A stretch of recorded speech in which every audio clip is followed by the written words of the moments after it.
बोलिए पुरुषोत्तम भगवान की जय। श्री विष्णु भगवान की जय। तो मित्रों, स्वागत है आपનું આપણી યુટ્યુબ ચેનલ ભક્તિ કીર્તન સંગ્રહમાં। મિત્રો, આજના આ વિડીયોમાં આપણે પુરુષોત્તમ માસ મહાત્મ્ય કથાનો 23મો અધ્યાય સાંભળીશું। સાથે જ આ પુરુષોત્તમ માસમાં સાંભળવામાં આવતી મહાત્મય વાર્તા પણ સાંભળીશું। તો અંત સુધી મારી સાથે જોડાયેલા રહેજો। આ અધ્યાય વાર્તા મારી સાથે સાંભળજો અને આ વિડીયો પસંદ આવે તો લાઈક કરજો, તમારા મિત્રોને મોકલજો। અમારી ચેનલમાં જો આપ નવા હોય તો સબસ્ક્રાઈબ કરવાનું ભૂલતા નહીં, કે જેથી કરીને આવા જ અવનવા વિડીયો આપ સુધી પહોંચતા રહે।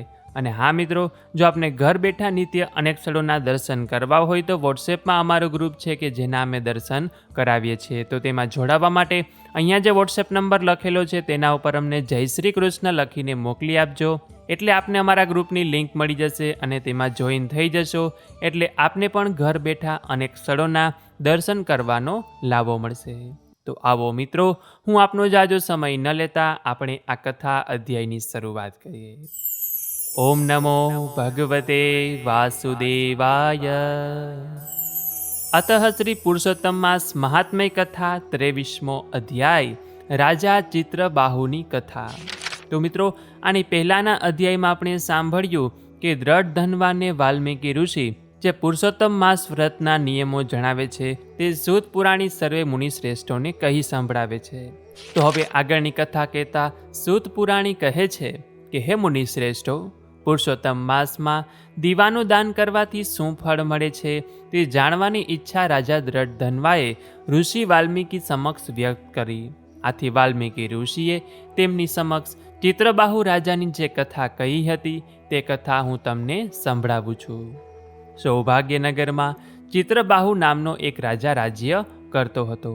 તે બુદ્ધિશાળી, સત્યવાદી, સહનશીલ અને પ્રભુ ભક્તિમાં શ્રદ્ધા ધરાવનાર હતો। તેની પાસે અઢળક ધન હતું। તેને ચંદ્રકલા નામની પતિવ્રતા સ્ત્રી હતી, તેમજ ભક્તિ ભાવમાં તન્મય રહેનારી હતી। એક દિવસ આ રાજાને ત્યાં અગત્ય મુનિ આવી ચડ્યા। રાજાએ અગત્ય મુનિનું બહુમાન કર્યું અને અગત્ય મુનિના આગમનથી રાજા પોતાને ભાગ્યશાળી માનવા લાગ્યો। રાજા બોલ્યો કે હે મુનિશ્રી, વિદ્યા વગર બ્રાહ્મણ શોભતો નથી અને વૈષ્ણવ રાજા વગર તેનું રાજ્ય શોભતું નથી। હે મહામુનિ, મેં ઘણા ઋષિમુનિઓના મુખે સાંભળ્યું છે કે બ્રાહ્મણ હોય, ક્ષત્રિય હોય કે વૈશ્ય હોય તેવો વૈષ્ણવ હોય તો પૂજવા યોગ્ય છે।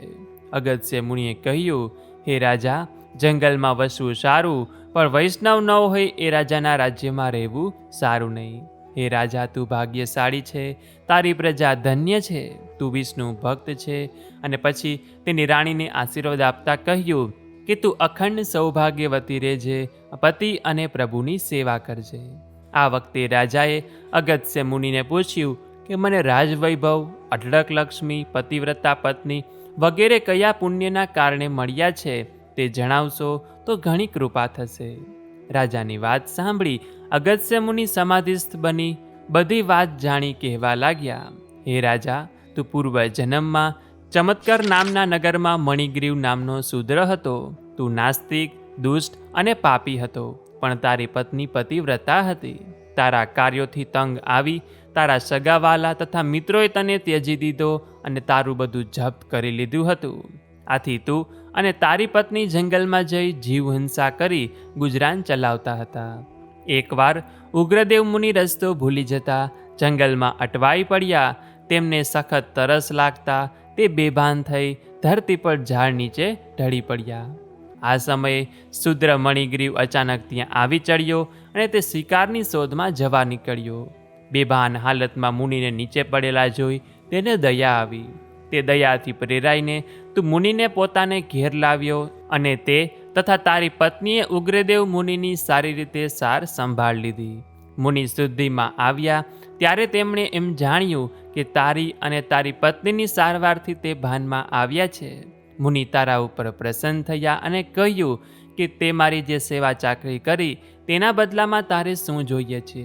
મણિગ્રીવ બોલ્યો, હે મુનિવર, કંગાળને ધનની જરૂરત હોય, મને પણ ધન શ્રીમતાઈ મળે તેવું કરી આપો। મુનિએ કહ્યું, શ્રીમંતાઈ મેળવવા માટે માણસે વ્રત, વિધિ, તપ, નિયમ વગેરે કરવું પડે છે। મણિગ્રીવ બોલ્યો, એવું બધું હું કરીશ. મુનિએ કહ્યું કે ચાલુ મહિનો પૂરો થાય પછી જે નવો મહિનો આવે છે, બેસે છે, તે મહિનો અધિક માસ પુરુષોત્તમ માસ કહેવાય છે. તે દર 3 વર્ષે આવે છે. આ માસમાં તું ઉપવાસ કરજે, નદીમાં સ્નાન કરજે, પુણ્યદાન કરજે. પુરુષોત્તમ પ્રભુનો આ માસ કરવાથી નિર્ધનને ધન મળે છે. તો આ રીતે શ્રી બ્રહ્મનારાયણ પુરાણના પુરુષોત્તમ મહાત્મયનો ચિત્રબાહુની કથા નામનો 23મો અધ્યાય અહીં સંપૂર્ણ થાય છે.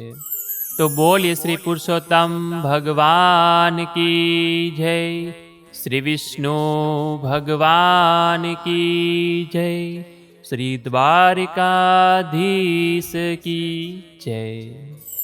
તો આવો મિત્રો, હવે આપણે આ પુરુષોત્તમ માસમાં સાંભળવામાં આવતી પુરુષોત્તમ માસની મહાત્મયની વાર્તા સાંભળીએ, કે જેમાં આજે આપણે સાંભળીશું ગંગા સ્નાનનું ફળ. વિજયનગરમાં શિવ શર્મા નામનો એક બ્રાહ્મણ રહે. એ કર્મકાંડ કરે અને ધીરધારનો ધંધો પણ કરે. સંતાનમાં એક દીકરો, દીકરાનું નામ જ્ઞાન શર્મા, દીકરાની વહુનું નામ ધર્મવતી. અને પુરુષોત્તમ માસ નજીક આવતા બ્રાહ્મણે દીકરાને કહ્યું કે પુરુષોત્તમ માસનું વ્રત આજીવન કરવાનો મેં સંકલ્પ કર્યો છે. રાંધવા ચીંધવાની કડાકૂટ ન કરવી પડે, માટે તું સાસરે જઈને વહુને તેડી આવ. જ્ઞાન શર્મા સાસરે જવા નીકળ્યો. રસ્તામાં એક પટેલનું ખેતર આવ્યું.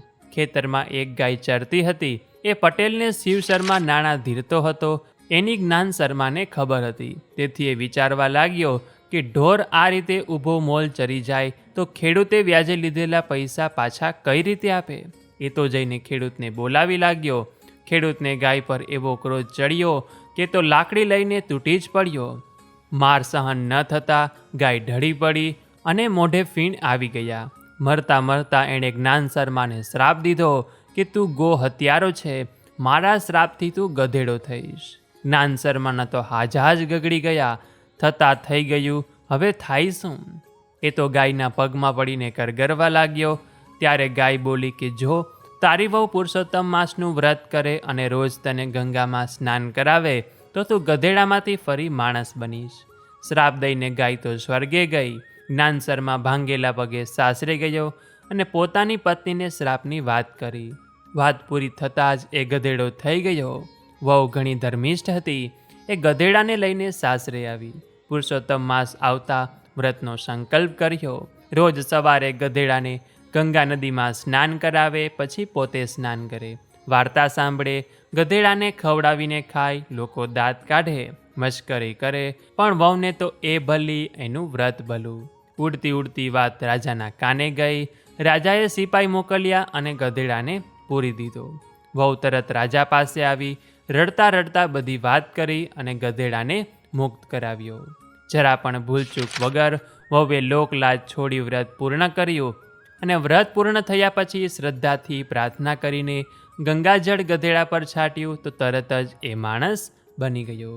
ત્યારબાદ પતિ પત્ની સુખે જીવન વિતાવવા લાગ્યા. ગંગાજળ સમ જળ નહીં, ધુવે બધાના પાપ, મહાપાપી પુણ્યશાળી બને, મુક્ત થાય સૌ શ્રાપ.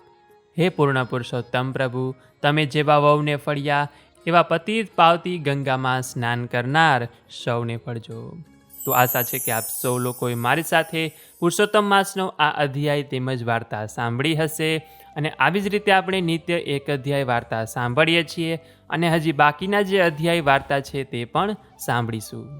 તો આ વિડીયો પસંદ આવ્યો હોય તો લાઈક કરજો, તમારા મિત્રોને મોકલજો. અમારી ચેનલમાં નવા હોય તો સબસ્ક્રાઈબ કરવાનું ભૂલતા નહીં, કે જેથી કરીને આવા જ અવનવા વિડીયો આપ સૌ લોકોને મળતા રહે. તો આ સાથે હવે મને રજા આપો, મળીશું ફરીથી એક નવા વિડીયોમાં. ત્યાં સુધી આપ સૌ લોકોને અમારી ચેનલના જય શ્રી કૃષ્ણ. ધન્યવાદ. મારી સાથે આ કથા અધ્યાય વાર્તા સાંભળવા બદલ આપ સૌ ભક્તોનો ખૂબ ખૂબ આભાર.